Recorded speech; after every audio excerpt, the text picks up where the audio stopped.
이건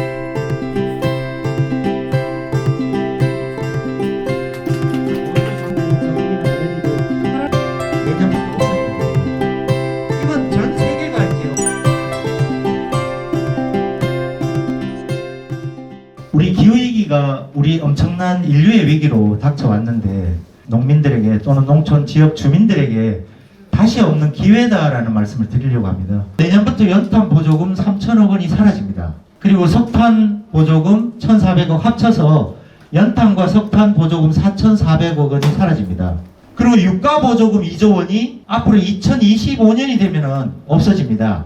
그리고 농업용 면세유 1.1조 원이 없어집니다. 그럼 어떻게 될까요? 만약에 농업용 면세유가 없어진다면 아마 2배로 올라가겠죠. 이렇게 농업에 대한 화석연료에 대한 지원이 전 세계가 없어지게 되면 2025년이 되면 전 세계적으로 식량 가격이 폭등하게 된다는 결론입니다. 그래서 이것을 어떻게 준비할 것인가? 시간이 많지 않다. 그리고 이번에 바이든이 당선되면서 특히 탄소 국경세라는 걸 2025년까지 도입하겠다고 합니다. 탄소 국경세가 뭐냐면 화석연료로 값싸게 물건을 생산하는 사람이 재생에너지로 생산하는 국가에 수출할 때 그 에너지 차액만큼을 관세로 물리겠다는 겁니다. 우리나라 같은 경우 철강, 시멘트, 화학, 자동차 이런 게 다 화석연료로 사용해서 굉장히 에너지를 많이 써서 생산한 것들을 유럽 시장에 수출할 때, 미국 시장에 수출할 때 그만큼 관세를 물게 되면은 이제는 우리가 경쟁력을 잃게 되는 거죠.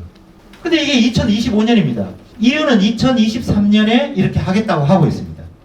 정말 촉박하게 이제 기후위기가 그냥 날씨 걱정이나 이런 문제가 아니라는 얘기를 보여주고 있습니다.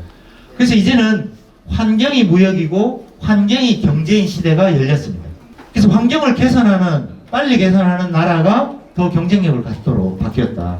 그래서 석기 시대는 돌이 없어서 끝난 것이 아니다. 지금은 해상 풍력과 태양광의 가격이 원자력이나 석탄보다 더 싸지고 있습니다. 그래서 석기 시대가 돌이 없이 끝난 것이 아닌 것처럼 화석연료 시대도 신재생 에너지에 경제적으로 밀리기 때문에 끝난다. 근데 우리는 에너지 자금률이 한 5.3% 정도 됩니다. 95%가 이제 다 수입에 의존하고 있는데요. 이 에너지 전환의 열쇠를 농촌 지역 주민들이 가지고 있습니다. 저는 이 83%의 자원에서 재생에너지를 만들게 될 것이기 때문에 농촌 주민들이 앞으로 이 에너지 전환의 열쇠를 쥐고 있다. 대기 중에 CO2를 가장 효과적으로 제거하는 기술, 나무를 심는 겁니다. 광합성이 CO2를 가장 저렴한 비용으로 제거하는 기술입니다. 그래서 저는 이 목재 바이오매스가 앞으로 이제 굉장히 중요한 자원이 된다, 우리 농촌에. 그래서 그린 뉴딜이 저는 농촌에 기회가 되려면 딱 3가지를 해결해야 됩니다. 앞으로 에너지는 곧 환경이고 환경이 곧 경제인 이제 그런 시대를 맞았는데, 농촌 주민들에게 제가 유럽의 사례를 봤을 때 첫 번째가 기후위기 해결의 긍지, 그리고 농민들이 실제로 에너지 생산의 주인이 되도록 해야 됩니다.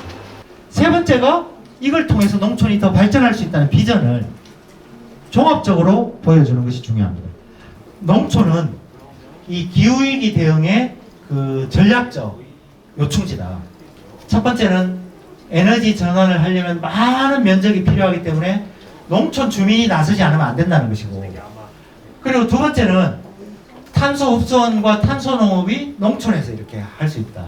또 세 번째는 생태 환경 문화, 이런 강과 숲, 이런 것들을 잘 가꾸는 것이 지금 그린 뉴딜의 한 파트인데 그것들이 다 농촌에 있다. 그래서 농촌이 저는 그린 뉴딜의 핵심 근거지가 될 것이다. 그래서 저는 지난 100년, 200년 동안 화석연료 문명으로 인해서 그 농촌은 소외되었고 가난하게 지낼 수밖에 없었는데, 지금 신재생 에너지를 할 수밖에 없는 기후위기 시대에는 농촌이 가진 무한한 자원, 국토, 면적, 산, 그리고 강, 그리고 축산, 똥도 이제는 자원인 그런 시대를 맞았기 때문에 농촌에서 먼저 이것을 도달하자. 그 도달하는 과정에 다 일자리입니다. 이런 녹색 일자리에서 일자리를 찾을 수밖에 없는 시대를 우리 맞고 있습니다. 농촌을 일궈 나가는 우리 진흥원 우리 식구분들이 이런 탄소 중립에 대해서, 에너지 전환에 대해서 농촌이 앞으로 어떻게 갈 것인가. 또 우리 이건 뭐 농촌만 할 게 아니라 전국의 모든 사람이 할 일이니까 진흥원이 그 속에서 어떻게 역할을 할 것인가 하는 과제를 깊이 고민해보는 그런 계기가 됐으면 좋겠고요. 또 농촌 농업 분야에 종사하시는 것이 주목받지 못하던 곳이었을지 몰라도 앞으로는 가장 주목받는, 여러분들이 내시는 정책이 바로 농촌을 바꾸는 일이 될 것이고, 여러분들이 하시는 하나하나가 아마 탄소 중립 국가로 가는 그 첨단에 있다. 저는 첨단에 있다고 생각해요. 지금 재생에너지 국가가 그린 뉴딜 지금 수백 조에 대해서 160조, 뭐 그린 뉴딜 73조를 얘기하고 있지만, 제가 볼 때는 이 농촌을 설득하지 못하면 한 걸음도 못 나간다.